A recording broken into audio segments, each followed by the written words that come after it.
Fête commerciale pour les uns, paroxysme du romantisme pour les autres, la Saint-Valentin, c'est comme une belle bio Tinder, ça ne laisse personne indifférent. Mais connais-tu l'origine de cette fête que l'on adore détester ?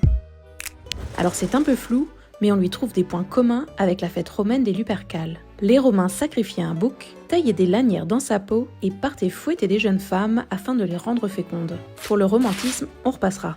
Le christianisme vient ensuite mettre son grain de sel dans tout ça et intègre le mythe de Saint-Valentin. À l'époque, Valentin, c'était un prêtre qui mariait en secret les jeunes hommes et les jeunes femmes. Seulement, problème, l'empereur de l'époque, Claude II, que l'on surnommait Claude le Cruel, avait interdit ces unions, tout simplement pour que les jeunes hommes ne rechignent pas à partir à la guerre et préfèrent rester au chaud avec leur dulcinée. Alors l'empereur a fini par apprendre l'existence de ces mariages secrets et il aurait fait tout bonnement emprisonner, torturer et décapiter le pauvre Valentin. Grâce à la littérature britannique, la Saint-Valentin est enfin associée à la romance au XIVe siècle. Le poète Geoffrey Chaucer et plus tard Shakespeare évoqueront tous les deux la date dans leurs écrits.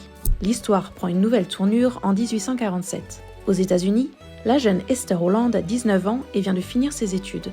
Elle décide de créer des cartes de vœux pour la Saint-Valentin et se retrouve avec 5000 $ de commande. Elle est la première à comprendre le potentiel commercial de cette journée telle qu'on la connaît aujourd'hui.